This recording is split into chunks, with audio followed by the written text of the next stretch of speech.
Hey guys, Infidel 1258 here. Today we're going to talk about overhauling the Splinterlands economy. We're looking at the DEC for Bloodstones proposal, but then what about vouchers and adding value to both of them? What about soul-bound assets and growing what it looks like to have value that cannot be moved from one account to another, not just limiting that to gladiator cards, but expanding it? And what would be some good suggestions within that conversation? This whole conversation is far reaching because it describes the complicated nature of the Splinterlands economy. And I think that's part of why this game is so brilliant. But the complexity of this economy needs constant analysis and revision by the developers, but hopefully in concert with the community. So I'm hoping you'll stick around and join the conversation by dropping comments below. And hopefully this can elevate our communications around this amazing game and evolving the economy of it. Thanks, guys, for your time and attention. Have an amazing day. God bless. So this last one, oh, we have the Bloodstones. You guys are all brawlers. Are you for this as brawlers? Icy, what do you think about that? I think it's going to be trivial in sort of its impact. But I also think, why not? Like, I know that I heard some reservation from some of the community saying things like, it's not really influential. It's not going to move the needle for the DEC numbers. I've heard it's really only benefiting a certain small community, and that's not what we want to see. We want to see benefits for a wider population of the game player. I don't know. I just don't care if it is niche, and it's not going to benefit me, but I actually like it when they create these sort of niche benefits for the most senior player in the game, because it makes me believe I'm going to have those opportunities in the coming years. And so I actually want this game to constantly point toward deeper and long-term investment as like a strategy for really extracting the maximum rewards, where they're building an ecosystem where, like, if you've been here for a while and you do the things like upgrade your buildings and you have access to blood and power stones, then you can theoretically benefit by accessing DEC. And is it a huge benefit? It's kind of small. I mean, it's a marginal mathematical increase to the gold foil and legendary output of those packs. And you're earning merits through brawling, you're earning merits through chests. So, you know, people are buying an increasing number of these packs, even if it's like not like a ton, it's an increasing number. So I say good. But what do you guys think? It benefits us, but not all. Yeah, it benefits us because we have time and attention has access to I forget, blood, but not the power. We have the one, but not, we have the gold foil one, but not the legendary one, I think. I'm going to quickly check. Buildings. Store. Info. We have the Bloodstones, so that improves the legendary output. And I forget the mathematical percentage of increase, but I think it's like 2% or something, right? It's not crazy. It's not like 20% increase. This is a huge leap forward. Like, we need to put in 1.25 million DC, but also 3 million, I think they're called crowns, which is the harder barrier. So it's going to be a long time before we get up there.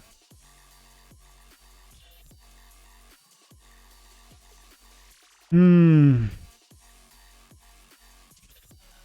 still need to unlock them with the guild. So it's a ways off for us. Be nice to have them when the time comes, though. Yeah, that's how I feel, Amy. I see it benefits us, but not both. I'm okay with it. Brawls are time and attention. Yeah, man. That's the thing. There's brawls. There's no two ways about it. Like, guilds and brawls are, like, by definition, like at the root, a reflection of, like, the time and attention you poured into this game. Because this is crazy to get these sorts of, unless tomorrow they just go ahead and say crowns can be bought for US dollars, in which case it becomes like a money grab. Like, you just throw money at this thing. I wouldn't support that sort of change. Because I like that this thing is so, you gotta massage this thing. You gotta, like, build it from the ground up. You have to plan intentionally, like we are right now. We're trying to get our arena up.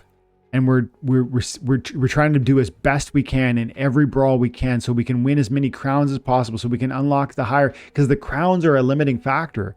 And so it's like, no matter how rich you are, no matter how excited you are about Splinterlands, you cannot get through this thing into the highest levels unless you put in your time. I love that. And so I don't think the difference between the Bloodstones, Power Stones coming for DEC, I don't feel like that takes substantially away from that really important fact that that guild brawls are so time and attention based. So you need to put in your time. I love that. And I don't think this change would change that. So I'm for it. I think it would help in some small way get rid of some of that DEC that we know there's too much out of there. Lord says only 39 guilds currently have a level 6 plus store and are able to purchase Bloodstones. From that, only 5 of them have a level 8 store to purchase Power Stones. Yep. So it's a really nominal number of people. Cimarron says, I'm fine with it, but overall the DEC cost is a bit high. And I like to think, or no, I like the idea of vouchers better. That's something I heard. Like, why not vouchers? I mean, vouchers are definitely, there's too many of them. And they've talked about creating new utility for vouchers. And I want to agree that that has to happen sooner than later, because vouchers are falling through the floor. Vouchers are 19 cents. Like this thing is cratering, like in US dollar terms. As you can see, it's kind of ticking up in Hive, but that's neither here nor there. The US dollar value has been cratering. The other day I bought 1,000 of these, I think. And this is funny because this is in the context of, in a couple of, like, we're going to be able to, what is it, three days from now or something like that? We're going to be able to start buying, I forget what day it is, the 15th, the 16th, I forget what day, but really soon we're going to be able to buy Lux Vega, and we're going to need vouchers. And this is a huge opportunity from the perspective of buying Lux Vega. If you like Lord, you attended, Virus, I don't know if he's here today, but he attended, me and Jim, we attended, everybody who attended Splinterfest, you got your ticket, you're locked and loaded, you're going to get one of the Lux Vegas. These vouchers can contribute to that and really drop the price, because you're allowed to put in 500 of them, I think, or 370 or something like that, depending on, I guess, what league whether you're buying regular foil, gold foil, whether you're using a Splinterfest ticket or not, but you're allowed to use hundreds of them. And for 19 cents, you get $1 return on that, right? That's such a no-brainer. So why are they not spiking? Forget about falling, cratering. Why are they not spiking? So more is needed for vouchers. But I just don't know that I agree that this with the Bloodstones, but maybe as DEC starts to disappear, we could revisit that conversation, right? Like, why couldn't vouchers also be a path to getting Bloodstones and Power Stones? I don't see why not. Or maybe there's there's so much that could be done with vouchers and should be done with vouchers, but I feel like it's a different conversation. Why can't all guild members buy stones with SPS rewards now higher? Tiers get paid better. They sure do get paid better. I mean, SPS is another conversation, right? Like, it's right now we're talking DEC, then, someone says vouchers, somebody says SPS. Sure. I mean, frankly, if we're going to make them sellable to DEC, maybe they should be, sellable to like any asset, in-game asset. I don't know, maybe. Colorado Skier says, I voted yes, but still don't have the stone leveled yet. So I'm having merits. I'm saving merits for the store. Yep. Have to focus on the arena first. Absolutely. Arena is definitely before a store. Even though I want the store because the store benefits, the store is not just about the stones, right? It took me a long time to kind of understand the buildings. It really, like, I didn't, even like running time and attention, there's just too much going on with the YouTube channel, with family, with my real life work and so on, to like master this stuff. But now I feel like I understand it, like the different store levels. And at first, like, store is gives you a huge bonus on your payouts, right? That's really what level are we at? We're at level 6 on the store with time and attention 1. And so we're getting 100% bonus on your merits. This increases the individual merit rewards received by the guild members for participating in brawls. 100% is gigantic. And 120% is, 20% more is huge, but the returns are starting to diminish for the cost input to get there. And so you really have to be fixated on this, I would say, because the 40% increase is desirable, but not, substantive enough when you see the cost input. So, but yeah, I mean, the merit bonuses are huge. So I originally was like, oh, let's get merit bonuses. Now I really wish we just had been fixated on arena more than store, even though those bonuses are desirable too. I'm not a fan of the highest guilds getting such a huge head start on quality Gladius cards. Yeah, that's fair. They already have such a large advantage of getting more merits. Yeah. But this takes it to another level. This would be a better proposal if a large majority had access to it. Yeah, I see your point. How long do you think it's going to take for, like somebody said, maybe it was you, Lord, you said 39 guilds have a store and 5 of them can access stones or something like that? Only 39 guilds currently have a level 6 store, which means they can get the legendary discount stones. And only 5 and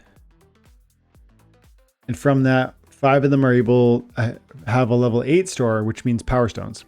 So 39 guilds is not a small amount of guilds that can access the Bloodstones, right? I would say every one of those 39 guilds that can access the Bloodstones should be spending DEC to get those Bloodstones. I think if this passes, it becomes immediately foolish to ever spend a merit on another potion. And so then even if it's helping 5 guilds better than 30 the other 34, I would argue the 34, these are 39 guilds with, let's say, 39 guilds with 20 people each, 25 people each. 39 times 25. That's the top 1,000 players in the game. In those guilds you just mentioned, right? In that are either going to have access to power stones or to the Bloodstones or both. And I'm kind of okay with the top 1,000 players having this unique advantage. You know what I mean? Like if we admit that there's probably between 10 and 40,000 real individual players playing the game, 1 in 40, that's what we're talking about. The top 1 in 40 players having access to one of the stones, and really, probably a year away from, complete access. That's like time and attention with all of our success, and we do succeed quite regularly, and we have a lot of committed spenders and contributors. I think we are probably a year away from having that store level, if we're lucky. Maybe it's longer, but it's going to take some probably significant donations to, like, we need the hall to get upgraded, then we need the store, then we need that arena first, like I said, and then the arena is 3 months away, and then in the meantime we got to, so a year and a half. But if people are serious about it, I think that option's available. It's just like, not today, not tomorrow. Yeah, in 3 to 5 years from now, when most guilds are in tier 4 and 5, those able to buy potions now will have a large head start. But that is the time and attention. And I'm in favor of more soulbound time items. I think this is something along those lines. That's interesting, Cimarron. They should have more soulbound items, shouldn't they? Like real time items, like a thing that somehow relates to how long you've been here in a deep, meaningful way. Like, I don't know, like even the titles. We have these titles now. You got Necromancer's the Watcher, and I got my Legionnaire title, and the Gambler. What's that one from? That's awesome, Butters. You know, there's lots of different titles now. What if those, I don't know why those are not soul bound. I know that you can buy and sell those. I don't really get that. Well, I didn't know that until I saw a video from Tails like a couple months ago, and he was saying he bought one. Oh look, I have a gambler one. What's that even from? I actually don't know.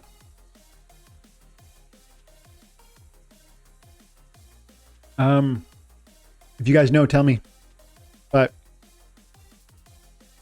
is it because of Rooney? It probably is because of Rooney. Anyways. Or maybe it's because of Splinterfest. Yeah, the gambler, of course, Vegas, Splinterfest. Cool. So these are sellable. I can transfer these. I feel like that was a mistake. You know what I mean? Hindsight's 2020. So whatever, but why are these transferable? It should be a soul-bound item, and it should have this long-term meaningful implication for my account. And even if it's not soul-bound, it should still at some point have this long-term meaningful implication. And I think they've alluded to the fact that they will. But this could have been a perfect thing. Cimarron, you're saying you wish there was more soul-bound things. This could have been perfect. You bought X number of Chaos Legions. You're a Legionnaire. That's something no one can ever take away from that account. It would appreciate the account value. I've heard people say, I have this gladiator card and that gladiator card. I have a gold foil, Quora. How much do you think I could sell my account for? That sort of interesting opportunity where your account literally appreciates because there's these soul-bound objects that you, through time and attention, have earned. That's pretty cool. And I want more of it. You're right. That's something we should really, really kind of keep pushing and raise that conversation in the town halls. Like, when are we going to get more out of vouchers? That's one thing we talked about earlier. I want these issues to come to the front. I want them to constantly be at the ear of Splinterlands teams so that we see it action happening. When are we going to get more value out of vouchers? Give us a voucher market. Oh, I think the answer is we're waiting on the non-card market. But man, when? Come on, let's get going. And then what can we, let's see some more soul-bound stuff. For sure, I love that. Lord says, I don't disagree that older accounts should be more rewarded. I don't disagree. I just think that the balance is already there. They already get so much more than lower guilds. They do. And I think they don't need more of an advantage. Yeah, man. That's tough. That's the economy side of things. It's like, how much incentive do we need at the highest levels to really keep calling people deeper? And how much is enough? You don't want to overdo it at the highest levels, and you also don't want to underdo it, right? This game is so simple to look at. Like, if I've showed people this game and I know for a fact, they're like, oh, that looks, cute. Like, the graphics aren't crazy. It's not like super impressive to look at. And so they're sleeping on it. But you know what I see? I just see like the complexity of the economy behind the game, behind this auto brawler, is so satisfying to really explore and play in, that there's so much fun here. And you need to see past the simplicity of it, but yeah, that economy is so complex as is. And I think I don't know how to find, I don't think they even know, frankly, where to draw lines where enough is enough for champions and diamonds and enough is enough for the bronze and the silvers. Like, we want to get that balance right. And I don't know how you get that right. And frankly, neither do they. It's this constant evolution and conversation.